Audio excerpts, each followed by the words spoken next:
bareng sama saya. Ngomong-ngomong tadi kalian dari mana? Saya dari kampus, Kalau di kampus, kamu? dari kos, Kalau kamu? habis dari les. Oke, les apa, Mbak? Les bahasa Inggris. Oke, jadi kan jadi pada belajar juga ya ini. Oke, sebelumnya saya mau tanya, kalian datang ke sini nih benar-benar karena kemauan kalian kan ya, tidak ada paksaan dari pihak manapun? Iya. Oke, mau sendiri ya. Oke, terima kasih ya karena itu. Oke, kita kan udah sempet ngobrol-ngobrol singkat nih lewat WhatsApp. Tapi mungkin biar lebih dapat nih chemistry-nya kita pada sesi konseling kelompok hari ini, saya mau kita perkenalan ulang. Mulai dari saya, nama saya Devi Ardana. Kalian bisa panggil saya Kak Devi, Mbak Devi, senyamannya kalian aja, atau kalian mau panggil saya Devi aja juga boleh banget. Oke, mungkin lanjut. Boleh dari sini ya. Halo teman-teman, perkenalkan nama saya Egza Farihat. Teman-teman bisa manggil aku Egza. Saya dari Universitas Negeri Malang, jurusan BK Angkatan 24. Saya asli Lumajang. Lumajang. Ya. Oke, boleh lanjut. Nama saya Cynthia Devia Parati, bisa dipanggil Cynthia. Saya dari UM juga, jurusan BK. Terus saya di Malang. Oke, dari Malang, jurusan BK juga. Lanjut, Mbak. Saya Fatima, bisa dipanggil Ima. Saya dari UM juga, asli orang Malang. Dan terus saya dari Teknik Informatika. Oke, jadi ada dua dari BK, satu dari Teknik Informatika. Dari BK ini sudah kalian kenal sebelumnya atau bagaimana? Belum. Tapi kayak pernah lihat aja. Oke, udah pernah. Dan mungkin karena kalian satu kampus juga ya, mungkin pernah ketemu sama kalian sadari gitu. Oke, sebelumnya saya mau tanya juga, kalian udah pernah nggak ngelakuin sesi konseling baik secara individu maupun secara kelompok seperti ini? Mulai dari Mbak Cynthia belum? Bisa? Belum. Oh, belum juga. Kalau dari Ima, Saya udah pernah satu kali. sesi konseling individu atau kelompok? Individu. Oke, kalau kamu kan pertama kali ya? Iya. Oke, jadi sebelum kita mulai sesi konselingnya, ada beberapa asas-asas yang atau kesepakatan yang harus kita sepakati dulu di awal ini. Pertama, mulai dari kerahasiaan. Saya paham mungkin beberapa dari kalian tadi kan belum ada yang kenal juga nih, beda-beda juga jadi jurusannya. Mungkin kalian merasa kayak canggung atau kagok, kikuk di awal-awal karena nanti kan kita akan sharing-sharing cerita di sini. Nah, saya harap kalian nggak perlu merasa canggung, nggak perlu merasa takut permasalahan kalian ini akan keluar dari ruangan ini, karena saya bisa menjamin rahasia kalian akan aman bersama saya. Tapi saya juga mengharapkan untuk teman-teman yang lain, ketika ada teman kalian bercerita atau mengungkapkan ceritanya, kalian juga berjanji pada saya untuk menjadikan itu rahasia tetap di tempat ini aja dan nggak keluar dari tempat ini. Kalian mau bersedia melakukan itu? Oke, saya harap kalian benar-benar melakukannya ya. Lalu yang kedua soal keterbukaan. Sesi konseling ini tidak akan bisa berjalan dengan lancar ketika kalian nggak mau terbuka sama saya dan juga teman-teman. Jadi selama sesi konseling nanti, saya mengharapkan kalian bisa bercerita dengan leluasa, dengan terbuka kepada saya. Lalu untuk teman-teman yang lain juga, ketika temannya sudah bercerita, saya mengharapkan kalian memberikan tanggapan yang baik, tanggapan tentang cerita teman kalian itu. Oke, bersedia juga? Bersedia. Oke, lalu masalah waktu. Hari ini kita kesepakati waktu sesi konseling kita itu 30 menit saja. Apa aman semuanya? Oke, saya juga mau izin mencatat tentang cerita-cerita yang akan nanti kalian lontarkan ya. Saya izin mencatat, tapi kan tenang aja, catatan ini akan jadi catatan pribadi saya dan tidak akan saya sebarluaskan, jadi aman sama saya. Oke, sebelum itu saya mau kalian kan sempat ini cerita sedikit di WA tentang permasalahan kalian, tapi aku mau kita ngulas lagi tentang masalah kalian. Bisa kalian jelaskan dulu secara singkat tentang perihal apa sih yang menjadi pikiran kalian belakangan ini gitu. Mungkin mulai dari Mbak Nima. Kalau saya itu lagi cuma pengen didengar aja sih, kan kayak pengen ngobrol dan didengar gitu. Oke, kamu lagi pengen ngobrol nih. Oke, makasih. Lalu Mbak Cynthia? Kalau saya sih agak kompleks ya Mbak ya. Iya. Ya ada masalah di rumah dimana saya itu komunikasi sama saya sama mama saya itu udah gak baik lagi. Oke, jadi ada masalah yang cukup serius ya mengenai hubungan antara kamu dan mama kamu. Oke, lalu Mbak Elsa? Akhir-akhir ini aku kayak merasa takut gagal Kak, aku masa depan aku. Takut gagal. Oke, jadi masalah kalian ini cukup beragam juga. Sekarang satu persatu aku mau kalian coba nge-rate nih dari 1 sampai 10 seberapa pengaruhnya hal itu sama kak diri kalian sekarang. Mungkin dari Mbak Iman juga. Sebenarnya nggak begitu mana sih, mungkin kalau bisa dibuat persentase itu 60-an. 60%. Oke, kalau Mbak Iman? Sama sih kayaknya nggak terlalu larut banget ya, mungkin 70%. 70. Kalau Mbak Cynthia? Kalau saya mungkin karena cukup cukup mengganggu ya, karena saya kan tinggal di rumah, jadi kayak sekitar 90 mungkin. Oke, lumayan tinggi juga ya teman-teman. Oke, kalau gitu teman-teman aku mau kalian coba berdiskusi bertiga ini. Kira-kira masalah siapa dulu yang mau kita bahas hari ini? Karena kan kita ada keterbatasan waktu ya semuanya. Kita nggak bisa menyelesaikan semuanya dalam satu sesi. Pasti ada sesi berikutnya juga. Untuk sesi kali ini kita akan fokus dulu pada satu permasalahan dari satu orang terlebih dahulu. Nanti coba kalian diskusikan mau masalah siapa dulu yang kita bahas. Tapi aku mau menekankan bukan berarti masalah yang lain itu gak penting, cuma kita cari masalah yang benar-benar memang lagi urgensi gitu ya. Ya, untuk masalah yang lainnya akan kita lanjutkan di sesi berikutnya seperti itu. Mungkin kita bisa berdiskusi dulu. Kayaknya bisa sih. Oke, dari dua belah pihak maunya Mbak Cynthia dari Mbak Cynthia sendiri apakah bersedia untuk kita bahas terlebih dahulu? Iya Kak. Oke, lalu sebelum kita mulai, tadi kan udah sempat kamu jabarin sedikit soal permasalahan yang sedang kamu pikirkan nih. Lalu untuk tujuan dan harapan kamu selama mengikuti sesi counseling ini itu apa? Yang pasti pengen lega sih Kak. Dan itu yang utama kayaknya untuk sekarang. Jadi mungkin tujuan dan harapannya cuma itu aja sih. Oke, boleh Cynthia menjabarkan lebih lanjut tentang perihal hubungan kamu dengan mama kamu seperti gimana? Jadi awal mulanya itu Kak, tahun ini di bulan April kemarin itu mama saya nikah lagi. Setelah sekian lama mama saya menjanda ya. Jadi sebenarnya itu papa saya, ayah saya itu meninggal ketika saya kelas 10 SMA, SMK.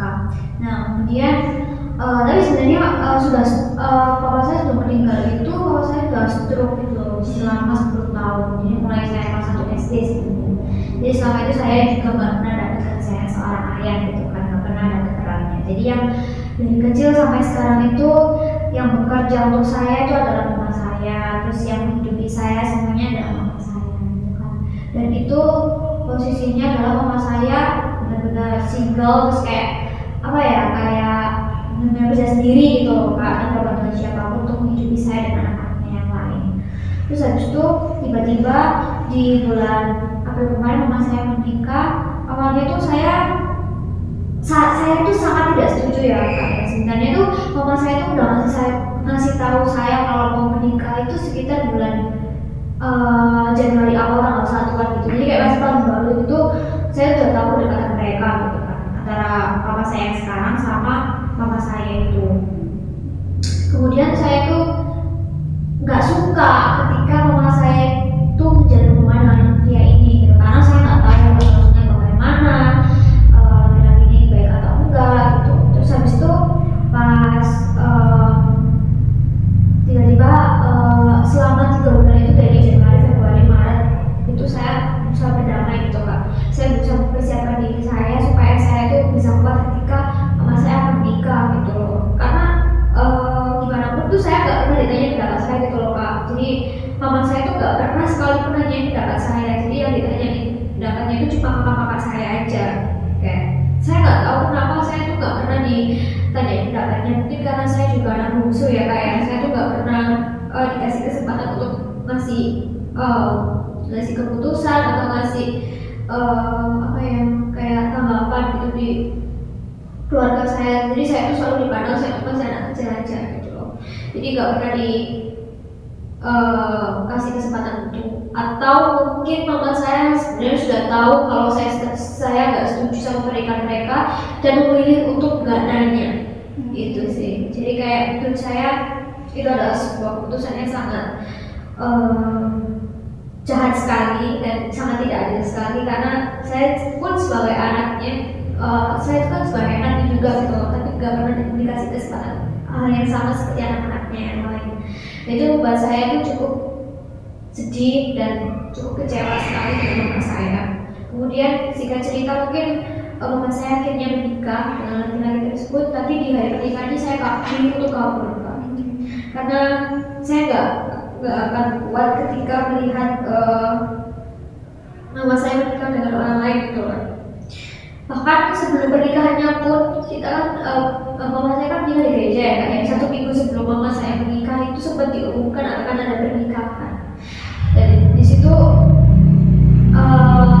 ya saya di depan semua orang saya menangis.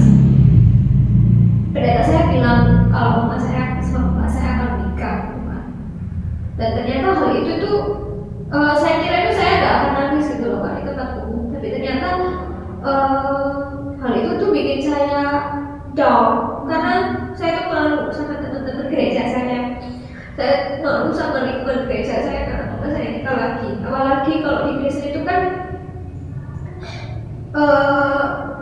yang kalau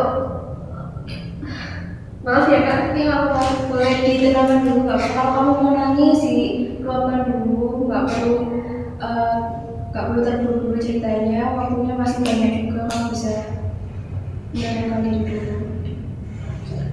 Jadi kalau di Kristen itu di agama saya itu menikah itu cuma sekali aja. Ya memang sih hanya maut yang bisa memisahkan, walaupun udah ada maut nih, tapi kan saya kan nggak mau kalau mama saya nikah lagi gitu aja sih. Apalagi umur tua saya juga udah nggak muda lagi gitu, udah tua, terus ngapain sih mau nikah lagi gitu. Menurut saya itu ya saya sangat kecewa sih sama mama saya, karena mama saya nggak pernah dengerin saya.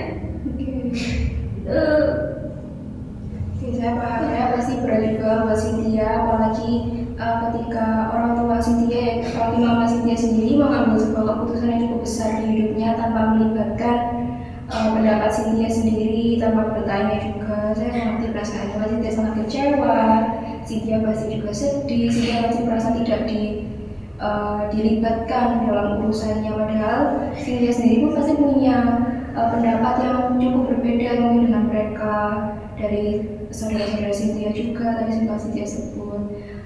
Oke Cynthia, saat ini kamu sedang menangis, saya mengerti nggak apa-apa, mungkin luapkan saja perasaannya. Tapi saya mau kamu juga coba menyadari saat kamu menangis bagaimana reaksi tubuh diri kamu. Coba kamu resapi rasa sedih kamu itu, apa yang berefek pada tubuh kamu, bagaimana perasaan kamu ketika kamu sedang sedih. Boleh kamu sebenarnya cerita saya belum selesai sih Kak. Oh iya, boleh silakan dilanjut.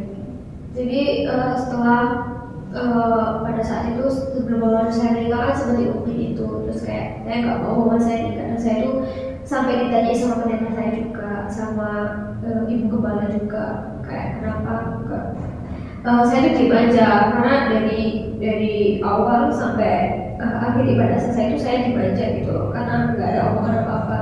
Dan pas ketika diumum itu saya nangis gitu kan, dan otomatis semua orang itu kayak mengarah ke saya gitu loh Kak, ketika saya nangis. Ketika saya ditanya kenapa itu malah bikin saya stres, kayak jangan nanya deh kayak, tapi pertanyaan itu tetap ada gitu. Dan saya nggak bisa nyembunyiin perasaan saya nggak bisa nyembunyiin diri saya ketika ditanyain hal itu sama orang lain. Ya kayak gitu, terus habis itu akhirnya mereka menikah, tapi di situ posisinya saya kabur ke rumah sepupu saya karena saya nggak mau untuk melihat itu semua. Terus akhirnya bapak saya marah sama saya karena saya kabur itu. Bapak saya kecewa sama saya, tapi bapak juga nggak nyadari bahwa saya pun kecewa sama bapak saya gitu loh Kak. Bapak saya itu kayak saya merasa mama saya itu nggak punya pikiran gitu loh. Saya benci banget sama mama saya karena mama saya itu nggak pernah ngertiin perasaan saya. Mama saya itu cuma mau didengerin aja, mama saya itu cuma mau didengerin aja, tapi nggak pernah mau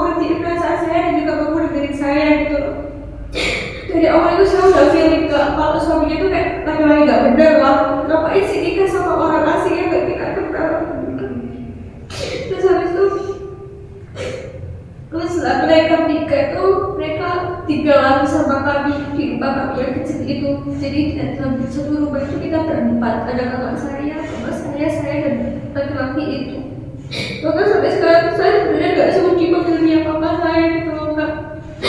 Terus habis itu sempat tinggal laki-laki itu di rumah saya selama 4 bulan. Kemudian memilih untuk keluar pulau lagi ke tempat asalnya untuk bekerja, tapi bapak saya nggak ikut. Padahal sebelum laki-laki itu berangkat, saya udah kasih tahu mama saya kalau mending mama ikut aja sama laki-laki itu supaya mama bisa terjamin. Tapi mama nggak mau, mama malah memilih tinggal untuk di rumah kita aja. Jadi kayak tetap kayak punya suami tapi rasa nggak punya suami gitu loh kan. Kayak gitu. Terus habis itu selama 4 bulan tinggal di rumah kami itu mama saya itu ya sebenarnya udah ada teman ngobrol sih jadinya ya. Jadi saya berusaha bersih positifnya gitu. Tapi ternyata saya tetap gak suka sama laki-laki itu karena kalau marah itu kayak kasar gitu loh. Cara ngomongnya, cara bertindaknya itu juga kasar gitu loh. Kalau contohnya itu kalau kan mama saya kan usaha kerupuk ya kak ya. Terus habis itu pas marah-marah itu kerupuknya mama saya nggak kenal itu dihancurin gitu loh kak. Terus kayak terus dihancurin itu mama saya juga nggak bisa apa-apa kayak coba bilang ya sebenarnya pokok ibu wes gak usah total gitu aja. Tapi kayak gak bener-bener tindakan. Terus itu saya nangis gitu loh karena saya merasa dunia ini gak adil sama saya karena mama saya tuh harus dibahagia tapi enggak gitu loh. Ya itu sedih saya kayak nggak, saya nggak apa yang rasa sedih banget sekarang. Terus sama ternyata hal itu pernikahan mama saya itu jadi luka terbesar saya tahun ini. Nggak tahu sih seumur hidup saya mungkin karena ternyata sampai sekarang tuh lukanya belum sembuh. Ketika saya udah berusaha ikhlas itu tetap nggak bisa gitu loh kak. Saya berusaha banget. Terus setelah laki-laki itu kayak papa saya itu pergi keluar pulau, jadinya kan papa saya tetap sendirian ya di rumah gitu. Tapi kayak jadinya tuh papa saya tuh terlalu banyak apa ya, aku perlu soal uang, soal ekonomi kami kak. Karena saya nggak tahu suaminya itu kasih nafkah atau enggak gitu loh. Tapi kayaknya enggak, karena papa saya itu benar-benar kerja sendirian. Terus nggak pernah dapat transfer dari papa saya. Kan saya kan account ATM papa saya ya kak ya, karena papa saya itu nggak bisa kayak gituan.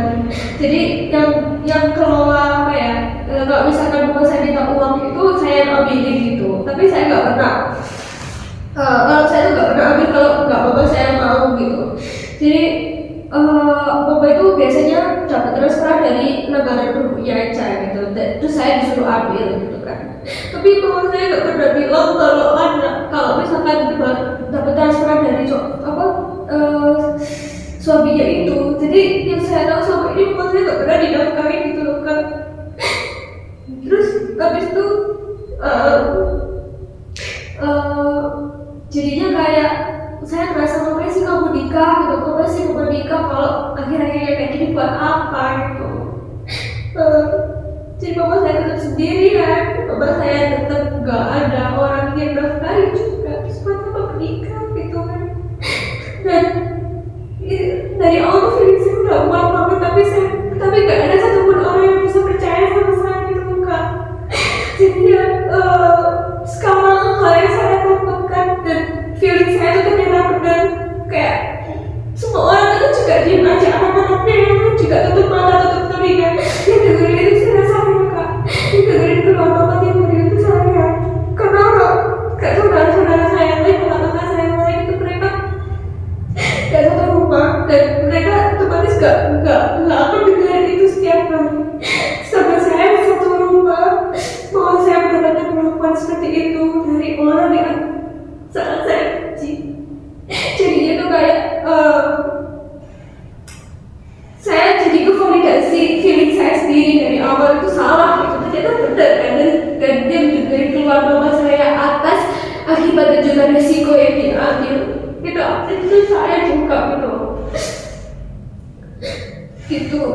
terus terus habis itu mama saya sampai sekarang kayak gitu sih kak, jadi kayak masih banyak ngeluh ya bahkan pinjem uang sama saya gitu. Kan saya kan masih kuliah ya kan, saya nggak ada pemasukan apa apa, saya punya pemasukan tuh dari beasiswa, dan uang beasiswa saya itu yang diambil sama bapak saya untuk dipinjam, dan sampai sekarang pun belum dikembalikan, udah 1 bulan lebih gitu. Jadi saya mempertanyakan peran suaminya itu apa gitu, dan bagaimana mama saya bisa mempertanggungjawabkan kebahagiaannya gitu. Itu sih yang saya pertanyakan, kayak tiap hari itu saya nggak di pikiran saya, kenapa mama saya kok kayak gitu kan, kenapa mama saya melakukan itu, kenapa mama saya menikah lagi dengan orang yang nggak jelas, dan akhirnya jadi seperti ini. Dan efeknya itu bikin saya jadi takut nikah kak. Saya tuh nggak mau punya suami. Ya kalau misalkan ditanya dari hatinya mau, semua orang pengen menikah, semua orang pengen punya keluarga, pengen jadi seorang ibu juga, tapi semua hal itu kayak langsung aku tepis jauh-jauh karena aku melihat keluarga aku tuh seperti ini gitu. Keluarga tuh gak benar, jadi kayak semuanya tuh kayak pernikahan yang aku lihat itu semuanya hancur total gitu. Jadi aku sangat gak mau untuk nikah, dan aku kayak bahkan aku memutuskan untuk child free gitu. Itu sih kak.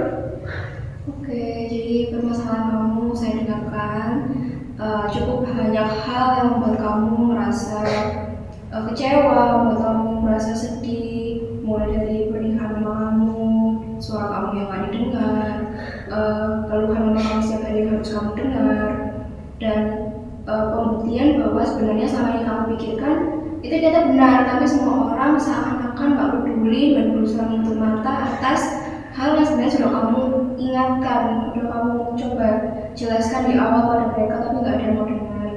Dan tiba-tiba rasanya sangat sedih, sangat kecewa juga. Mungkin teman-teman kalian mau ada yang memiliki permasalahan serupa, atau kalian mau memberi tanggapan pada perihal yang sudah dialami oleh Cynthia kali ini. Mulai dari siapa dulu? Aida atau Ima? Oke, berarti kalian agak bingung juga ya melihatnya. Nggak apa-apa teman-teman, maksud saya di sini kita bisa saling sharing. Siapa tahu kalian juga pernah mendengarkan kasus yang serupa atau mengalami mungkin entah di keluarga kalian atau teman kalian.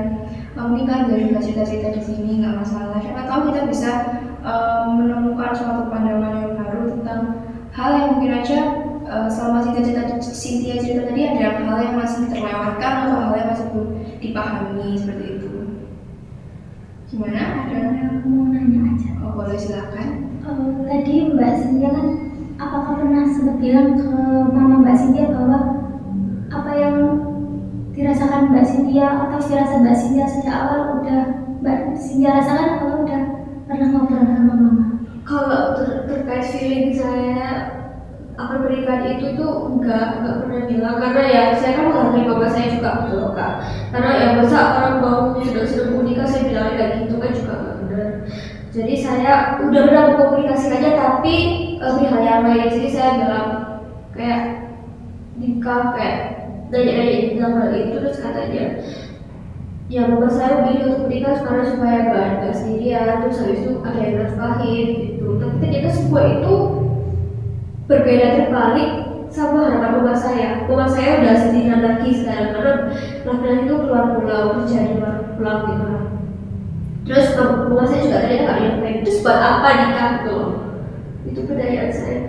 Oke, pertanyaan itu udah pernah kamu lontarkan ke mama kamu belum? Kalau yang real itu belum, tapi saya mau menanyakan itu, tapi saya takut kak, karena ya takutnya tuh dari mama. iya pastinya, tapi yang lebih saya takutkan itu mama saya tuh marah gitu. Jadi kayak saya tuh sebenarnya udah gak ada energi lagi Pak Suara, karena tiap hari itu saya udah ngeliat mama saya aja rasanya udah benci gitu loh Kak. Di rumah itu apapun yang mama saya kerjakan, apapun yang mama saya lakukan, atau apapun yang mama saya bicarakan, itu buat saya marah. Saya gak tahu kenapa. Itu jadinya kayak suasana di rumah itu serasa panas terus gitu. Jadi saya sering pergi keluar rumah, kayak kayak nongkrong terus duduk kerjain tugas pun bahkan saya itu di luar kampus, di luar rumah maksudnya, jadi saya sering di kampus gitu atau kerjain di kafe-kafe karena jujur saya nggak betah di rumah, jadi di rumah tuh saya cuma buat numpang tidur aja. Mungkin perasaan kamu ini besar didominasi oleh rasa banyaknya luka ya yang mungkin kamu rasakan dari mama kamu. Mungkin mama kamu juga sebenarnya tanpa sadar melakukan hal itu, ternyata dan itu melukai kamu. Oke, kalau dari mana ada tanggapan? Tadi kan Mbak Cynthia sempat mention apakah kakaknya Mbak Cynthia itu Mbak Cynthia udah sempat ngobrol sama Sudah, mereka gak peduli ternyata. Jadi kayak setelah mama saya dan bapak saya menikah, terus habis itu udah ada masalah itu, mereka sering bertengkar. Itu saya cek kakak bapak saya telepon mereka, saya bilang saya gak kuat kalau di rumah mendengarkan ini semua. Saya gak bisa, mereka tekan terus di depan saya. Dan jawabannya adalah, ya aku gak peduli, itu bukan urusanku gitu katanya. Jadi kayak saya merasa mereka membuat keputusan yang tidak bisa mereka bertanggung jawab gitu loh Kak. Jadinya saya yang harus menanggung ini semua sendirian. Karena kakak saya yang satu rumah pun itu dia bekerja, jadi kayak nggak sering di rumah gitu loh. Sedangkan saya juga sering di rumah gitu loh Kak. Makanya saya sering melarikan diri keluar rumah. Saya nggak mau di rumah lama-lama gitu. Oke, kalau perasaan Cynthia saat ini bagaimana? Perasaan kamu saat ini? Pasti ya kalau inget-inget itu sih sakit banget ya Kak rasanya, masih sedih banget, terus kayak masih pengen nangis gitu ya, tapi kayak saya pengen tahu mama saya itu kenapa, gitu aja sih. Oke, dan apa kamu tahu bagaimana agar kamu tahu hal itu tuh caranya gimana? Gak tahu. Sudah tadi kamu sempat bilang ingin mencoba menanyakan perihal itu kan ya? Tapi kamu masih nggak ada, iya belum siap dan nggak punya energi buat nanti misalkan kalian mau berantem gimana? Oke, nggak apa-apa, karena itu saya ada satu teknik untuk kamu namanya reverse role play. Di sini nanti kamu akan memerankan dua pihak, yaitu diri kamu sendiri dan juga pihak mama kamu. Mungkin dari hal-hal yang kamu ingin tahu tadi bisa kamu tanyakan oleh diri kamu sendiri ke mama kamu yang ada di belakang kamu. Tapi mungkin kamu bisa menenangkan diri dulu ya. Kalau kamu sudah siap, baru kamu bilang ke saya, nggak apa-apa. Jadi saya ngobrol sama mama saya. Anggap diri kamu ini ada dua orang, yaitu kamu sama mama kamu. Sampaikan apa yang sebenarnya kamu mau sampaikan langsung ke mama kamu, tapi kamu masih belum siap itu. Dan jawaban apa sih yang kamu harapkan keluar dari mama kamu itu? Ada pertanyaan? Saya nggak yakin bisa sih pas ngomong sebagai mama saya Kak. Saya nggak tahu nanti kayak gimana ya. Oke, nggak masalah kok. Yang penting nanti mengalir dulu aja. Kamu coba sampaikan aja apa yang sebenarnya kamu ingin sampaikan ke mama kamu. Untuk selanjutnya bisa kita lihat situasinya. Udah siap Kak. Oke, baik, bisa kamu mulai. Mama kenapa sih kok kayak gini sama aku? Aku salah apa?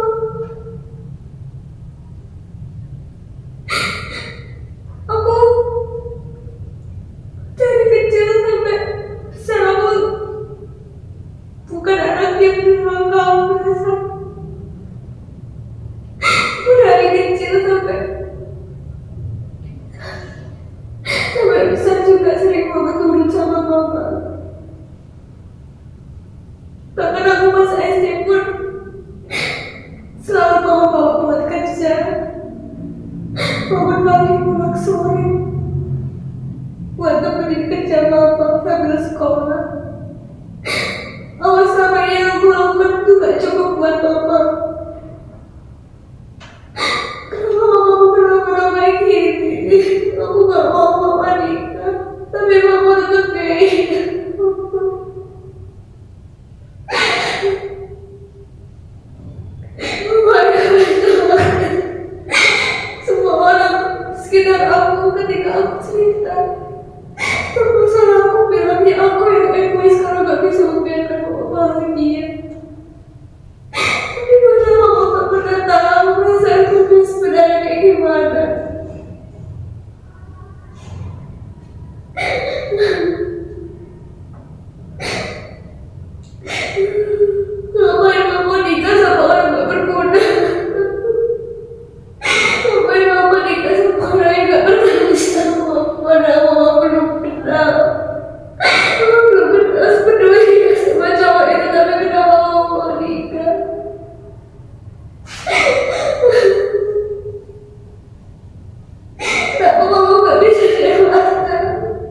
boleh sekarang kamu coba jadi mama kamu dan ungkapkan apa sih yang sebenarnya mau kamu dengar dari mama kamu.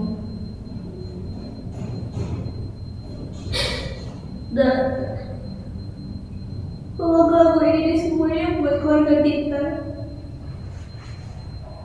buat kebaikan mama dan juga kamu semua. Dan mama pun gak nyangka kalau ternyata pernikahan mama akan gagal seperti ini dan gak jadi.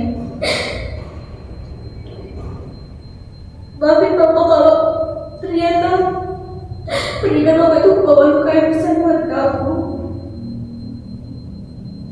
Maafin mama ketika mama gak bisa ngertiin perasaan kamu sebagai anak dan gak pernah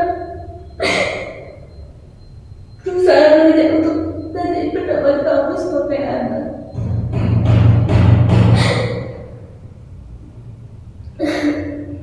Mama cuma gak mau kesepian. Mama cuma pengen mama itu ada yang bantuin untuk emosi kalian semua ini.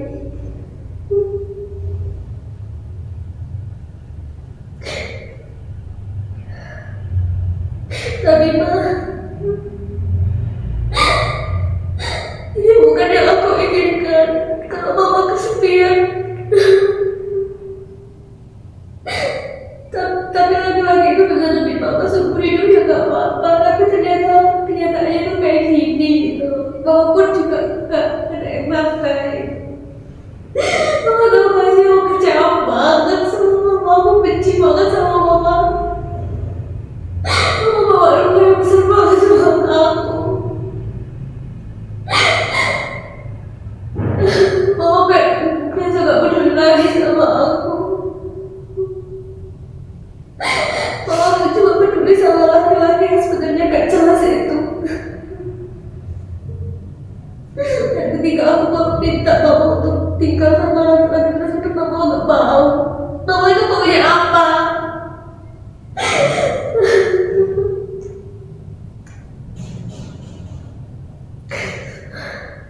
Mama punya bisnis di Malang dan suami mama juga kerja di luar pulau di tempat asalnya yang gak bisa ditinggal. Mama juga gak bisa tinggal sama mama. Makanya mama tetap tinggal di Malang supaya kamu sama kakak kamu juga bisa diurusin sama mama. Diurusin kayak gimana, mama gak pernah ngurusin aku.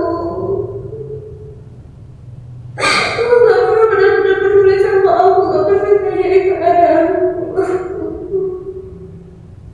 Mama cuma sayang sama kakak aja, mama cuma perhatiin kakak aja.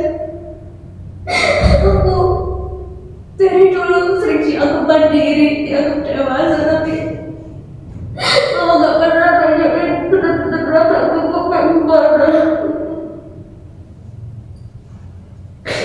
Makanya mama selalu ngebiarin aku sendiri karena udah tahu aku mandiri. Tapi kalau aku mandiri bukan berarti aku bisa semuanya sendiri. Aku masih butuh mama.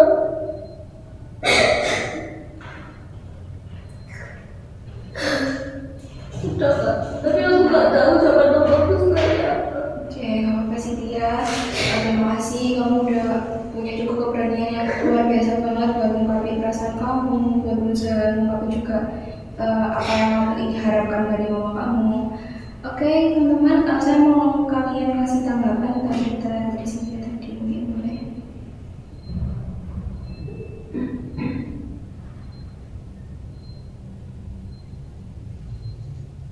Mbak Eza, Mbak Ina. Harapan ya. Saya juga pernah sih sebenarnya Kak, tapi cuman pasti itu juga berat kan buat Mbak Cynthia, apalagi tentang mama. Kalau saya juga kalau menyangkut cerita tentang ibu saya itu juga pasti sensitif banget, dan saya juga merasain kesedihan dari Mbak Cynthia.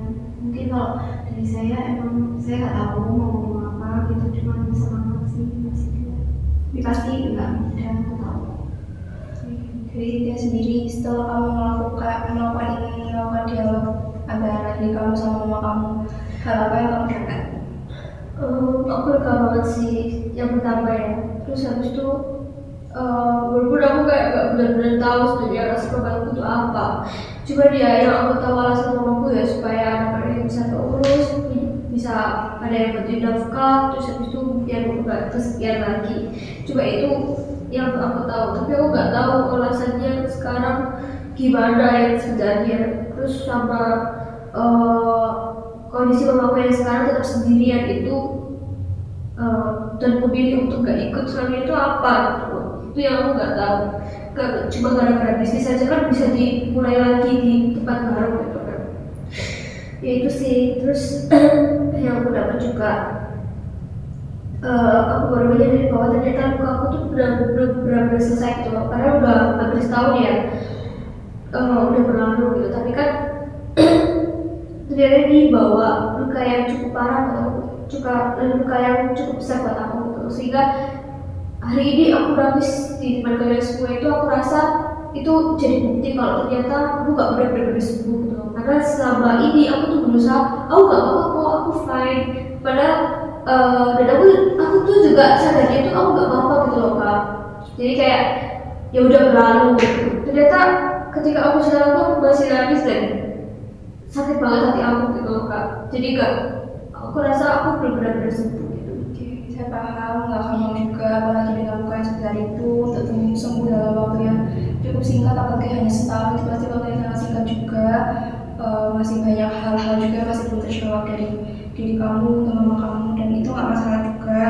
Masih ada waktu, masih banyak kesempatan juga. Kalau kamu mau ingin tahu yang sebenarnya, selama kamu siap mendengar jawabannya, kamu bisa cari waktu untuk mencoba menanyakan pada mama kamu. Baik teman-teman, saya mau ucapkan terima kasih sebelumnya sama kalian karena hari ini kita juga udah menyelesaikan sesi konselingnya dalam waktu 30 menit lebih. Untuk Cynthia tadi tujuan dan harapan di awal untuk lega, dan kamu sudah menyampaikan tadi bahwa kamu sudah lega bercerita seperti tadi. Walaupun masih ada juga hal-hal yang masih kamu bingungkan, itu nggak masalah. Mungkin kita bisa juga berdiskusi di sesi berikutnya atau setelah sesi dari Mbak Ima dan Mbak Eza selesai. Untuk itu teman-teman, saya mau ucapkan terima kasih banyak. Tadi Mbak Cynthia mau terbuka, teman-teman juga mau ngasih tanggapan juga. Saya harap kita juga bisa tetap bertemu di minggu depan ya untuk melanjutkan sesi kita yang belum sepenuhnya selesai ini, karena masih ada Mbak Ima dan Mbak Cynthia belum kita bahas persoalannya. Itu saya mau Mbak Eza sama Mbak Ima sudah selesaikan masalahnya. Kalau gitu kita bisa akhiri dulu untuk hari ini pada siang hari ini. Untuk berikutnya kita bisa ketemu di waktu, di jam dan waktu hari yang sama di minggu depan. Oke, terima kasih banyak ya. Terima kasih.